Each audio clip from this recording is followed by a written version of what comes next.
Queensland will be getting a brand new stadium in time for the Olympics that will solve the problem of the ageing Gabba. But the state's new Premier will have to ride out some lost political capital and questions of trust after breaking a repeated election promise that there will be no new stadiums. Joining us live from Brizzy is the Queensland Premier David Crisafulli. Premier, good morning to you. Thanks for your time. You've lied to the state and you're not even 6 months in. Why do you think it was worth it? Good morning, Peter. You're right, I have to cop the bark on this one and I have to cop the criticism, and what I have done is released a report which shows the reason behind the decision. And I think people have repeatedly seen in my short term in office, if I make a decision, I give people the information. I did that throughout the floods and I'll do that during my time in this job. I'm a big believer in that. So what did the report find? It said that because of the wasted 4 years leading up to this, we simply do not have the time to rebuild the Gabba. The time is just not there when it comes to the displacement of the Lions and the Bulls. We just don't have the time to do it. So it became a choice between temporary stands at QSAC, at the Athletic Centre, winding the clock back 40 years, or a new stadium that has a capacity of over 60,000 and does secure the future of cricket and AFL. And you're right, I have to wear the political hit that comes with that. But I've been honest with people in putting that information out there, and I do believe that the choice was a choice which is not an easy one for me, but it's the right one for the state. OK. Can your word now be trusted, Premier? Well, Peter, people know when I do something, I give them the information, and we put in place a board to give the advice. And I think people know that if I'm making a decision, I do it with the right information, and I give that information to people. And we got a lot of feedback in the last 24 hours. Not a lot of people saying we've made the wrong call.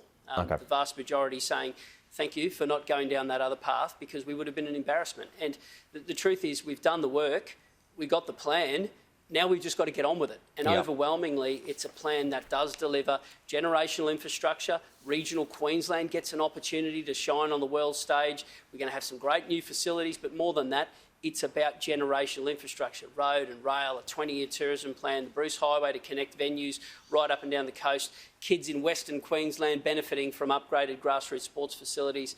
We've done the work on this one, Peter. No, look, I've also always been a supporter of this idea, but a couple of questions that you might not have the answer to just yet. There will be a long walk to get to Victoria Park. Will another train stop need to be added, Premier, or would it be a long walk like there is at Wembley in England? No, Peter, there will be public transport, and that's one of the benefits. And what like it a train is, stop, though, will that be trains or buses? Well, the exhibition station will be upgraded, and we will have regular buses, and we'll be having more to say about that as the plan rolls out. But have a look at what's in that precinct. It's not just a new stadium at Victoria Park. It's going to be the world's best swimming and aquatic centre in the world, the best in the globe there, and we thought that was a lot better legacy than dropping a temporary pool into something and ripping it up. We're going to upgrade the R&A, which is the famous Ekka Showgrounds. So all of a sudden, you've got a real genuine precinct. So part of that means we have to get public transport there, not just for the games, but long term. Okay. Everything we've done has been about focusing how can we make sure there are legacy plays. So when we're talking about venues in regional Queensland, we're talking about how can we connect those venues? How can we make sure that when the eyes of the world are there, we're developing new tourism experiences? We put a lot of work into this plan, and it's time to get on with it. So there are concerns about Victoria Park and green spaces being eroded. Can you guarantee that no more of it will be built on?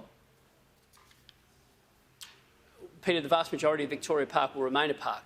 And to be clear, this is something that will enable the community to get great use out of that area. And I mean great use, and I mean all of the state. Think about, not just for the games, think about a sellout crowd watching a test match that returns to Brisbane because we've got a world-class stadium. Think about some of the exhibition games that can be played. Think about the Lions roaring into a semi-final series. There is really good opportunity. Equally, think about what it means for a kid living in Longreach who's going to have upgraded change room facilities. Sure.